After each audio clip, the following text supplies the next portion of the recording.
Un fabricante de automóviles chino podría acceder a una desgravación fiscal de la Casa Blanca. ¿Resultará beneficiada la industria china en detrimento de la de Estados Unidos? Nuevos golpes en la guerra comercial entre Estados Unidos y China. Beijing ahora restringe las exportaciones de dos metales utilizados en semiconductores. Un movimiento para renunciar al Partido Comunista Chino está siendo celebrado por un condado del estado de Nueva York.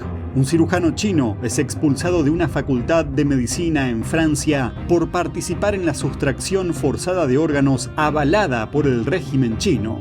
Y enormes inundaciones golpean a China. Bienvenidos a China en Foco. Mi nombre es Julián Bertone. Un fabricante de automóviles de propiedad china está a la caza de un crédito fiscal especial y sus números pueden obtener un impulso de la administración Biden. Q-Polestar es una empresa de fabricación de automóviles sueca lanzada en 1996, establecida por Volvo y su compañía matriz china Geely. Ahora mismo fabrica todos sus vehículos en China, pero la compañía está tratando de ganar terreno en el mercado de Estados Unidos, y así es como espera hacerlo.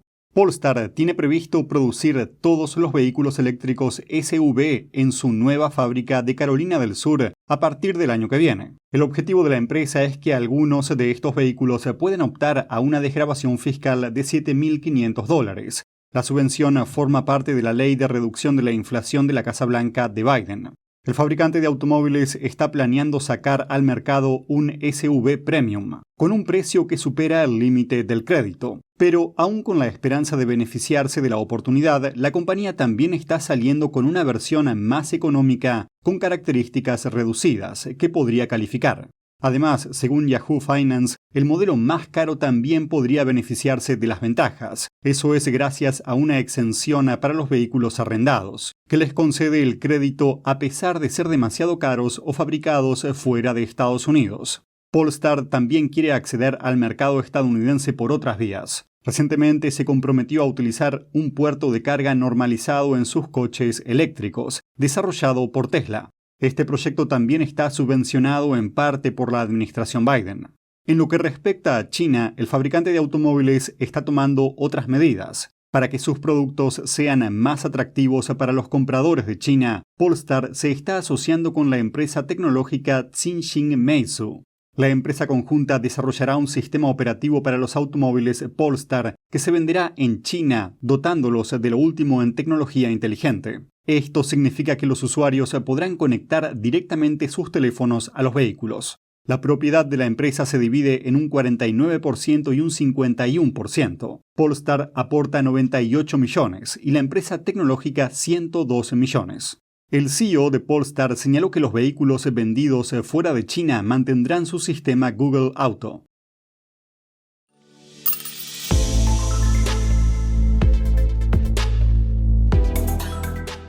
La guerra comercial entre Estados Unidos y China vuelve a intensificarse. Ahora Beijing está limitando las exportaciones de dos metales utilizados en los semiconductores. La medida es considerada una represalia por las restricciones impuestas por Estados Unidos a las ventas de semiconductores a China. El Ministerio de Comercio de China dijo el lunes que controlaría las exportaciones de productos de galio y germanio para proteger su seguridad nacional y sus intereses. Los exportadores deberán solicitar licencias e informar de los datos de los compradores extranjeros para poder seguir haciendo negocios. Los metales se utilizan en semiconductores, paneles solares, vehículos eléctricos y estaciones de 5G. La medida puede causar más trastornos en las cadenas de suministro mundiales. La norma entrará en vigor el 1 de agosto y las empresas se apresuran en reaccionar. El fabricante estadounidense de semiconductores AXT dijo el lunes que solicitaría inmediatamente permisos de exportación a través de su filial china. Otras empresas están tratando de almacenar productos antes de que entren en vigor los controles de exportación. Muchos compradores se prevén que podrían tardar hasta 2 meses en obtener un permiso. Estados Unidos está preocupado por el uso que hace China de las tecnologías de inteligencia artificial en aplicaciones militares y está tomando medidas para frenar la exportación de chips de inteligencia artificial a China. Al parecer, Estados Unidos también quiere restringir el acceso de las empresas chinas a los servicios de computación en la nube estadounidenses y detener las operaciones en Estados Unidos de proveedores chinos de servicios en la nube, como Alibaba y Tencent. Las empresas de inteligencia artificial chinas pueden utilizar servicios en la nube y a terceros para eludir las normas de control de las exportaciones, y las restricciones pretenden cerrar esa brecha.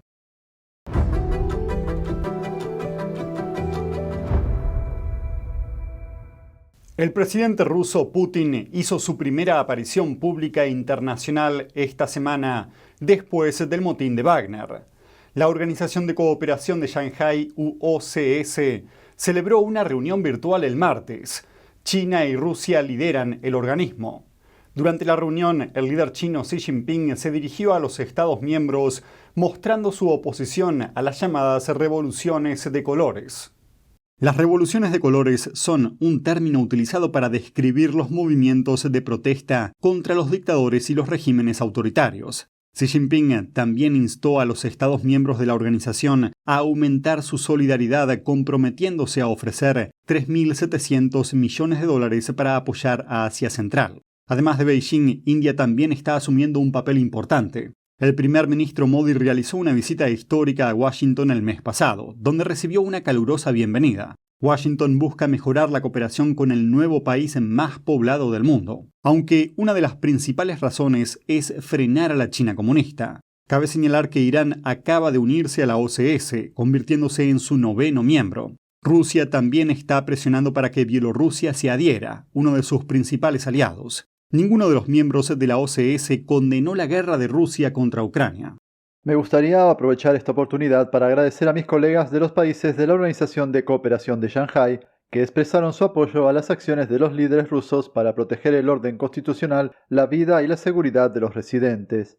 Occidente considera la OCS como una herramienta de China utilizada para unir a los países autoritarios contra organizaciones como la OTAN y para ayudarla a tomar el liderazgo de Asia Central y de la región Indo-Pacífica.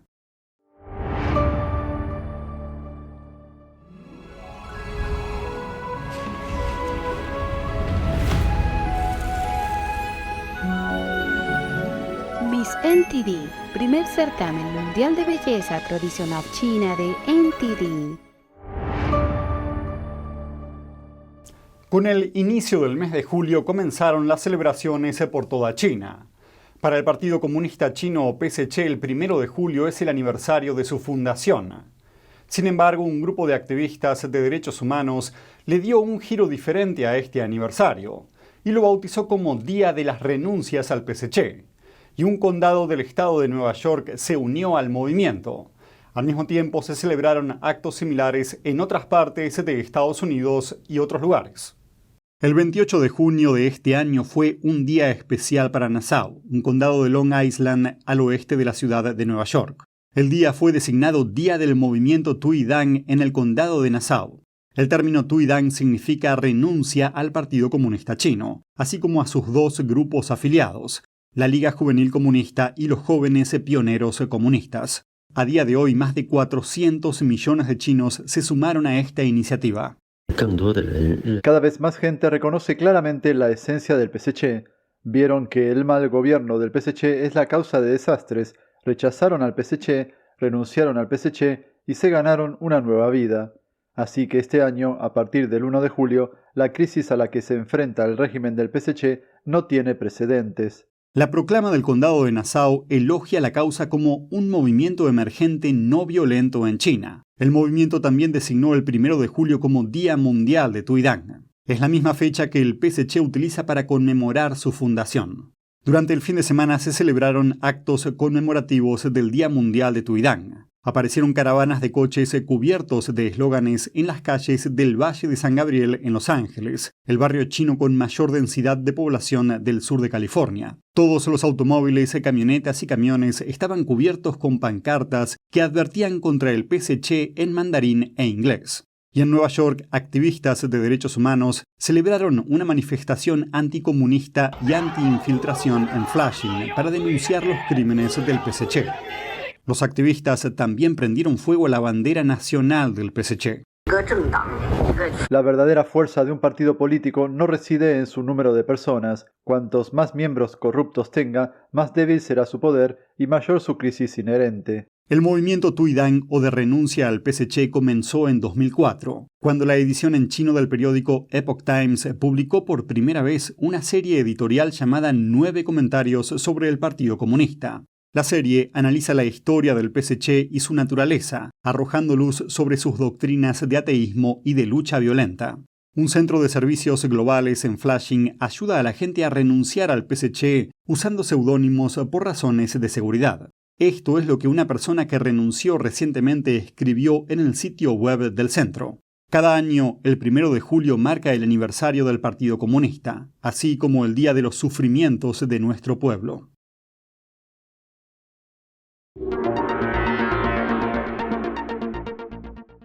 Un cirujano chino fue expulsado de una facultad de medicina en Francia. El motivo es su presunto papel como médico asesino que ayudó al régimen comunista chino a matar presos para realizar trasplantes de órganos forzados. China es considerada la principal responsable del tráfico de órganos humanos en el mundo. Veamos la noticia. Hace 2 años, la Coalición Internacional para poner fin al abuso de trasplantes en China advirtió a la Academia Nacional de Medicina de Francia de la fuerte sospecha de que uno de sus miembros honorarios, el cirujano chino Zhong Shuzhen, estaba implicado en trasplantes de órganos poco éticos. Finalmente, la Academia respondió. La Academia envió una carta en la que decían que se habían dado cuenta de que este médico está implicado en investigaciones científicas con órganos poco éticas. Y por eso decidieron expulsar a este médico de la Academia Nacional de Medicina. Zhong ha realizado miles de trasplantes hepáticos y es presidente del primer hospital afiliado de la Facultad de Medicina de la Universidad de Zhejiang en China. Llamadas telefónicas encubiertas al hospital descubrieron que el régimen chino lo utiliza como base para extraer ilegalmente órganos de prisioneros políticos. Según una investigación independiente del Tribunal de China, con sede en Londres, en China se realizan hasta 90.000 trasplantes al año. La mayoría de los órganos se extirpan de practicantes de Falun Gong vivos. En este caso concreto de China, estamos hablando de personas que están vivas. Estas personas no tienen muerte cerebral. Estamos hablando de personas vivas que van a ser asesinadas, cuyos órganos van a ser extirpados y vendidos a un paciente. El caso de Zhong plantea otra cuestión: la colaboración de los hospitales franceses con China. Cirujanos de Francia y otros países han ayudado a China a desarrollar su industria de trasplantes de órganos. En Francia hay hospitales franceses que firman acuerdos de colaboración con hospitales chinos. Las técnicas que utilizamos aquí en Francia se transmiten a los médicos chinos, que las utilizarán para realizar trasplantes poco éticos. Así es como somos cómplices indirectos de crímenes contra la humanidad.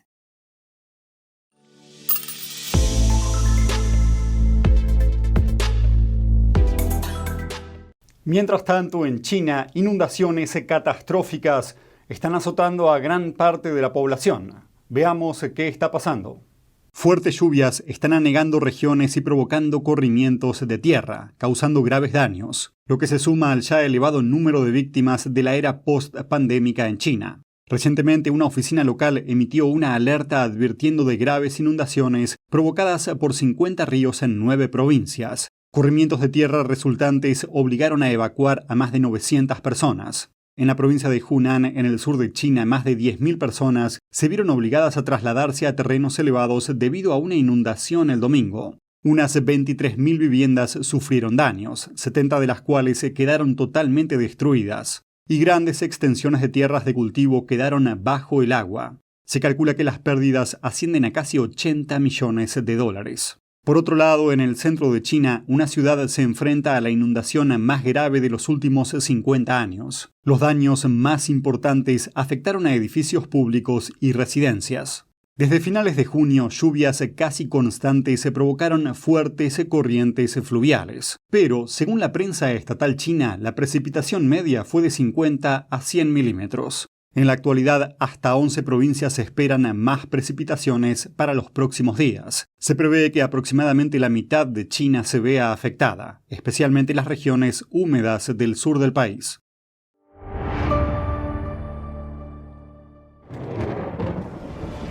Los expertos dicen que lo que pasa en China termina pasando en el resto del mundo. Pero ¿qué pasa en China realmente?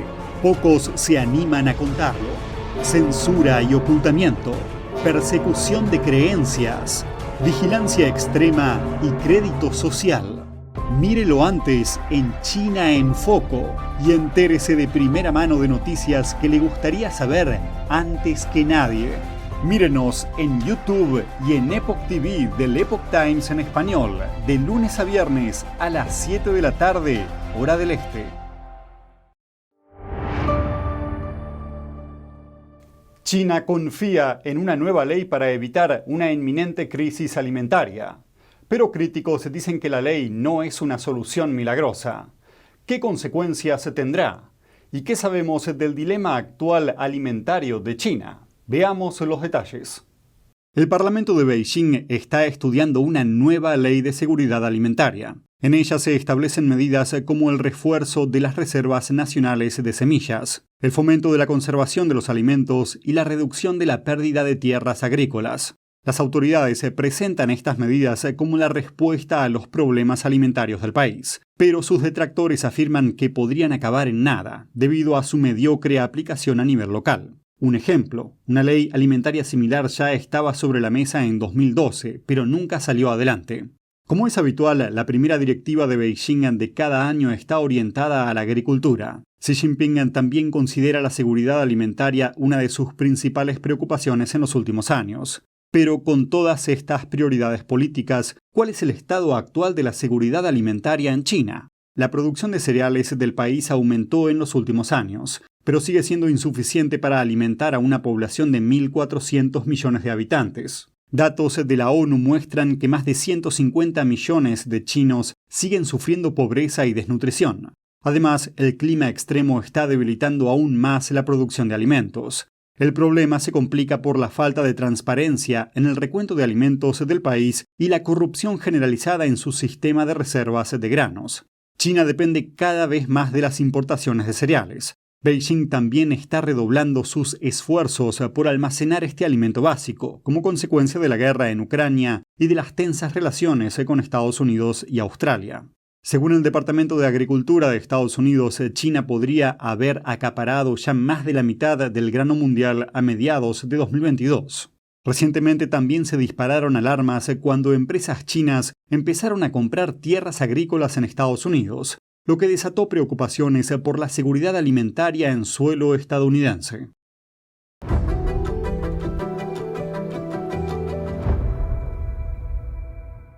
Y eso es todo por hoy en China en Foco. Gracias por acompañarnos y nos vemos mañana.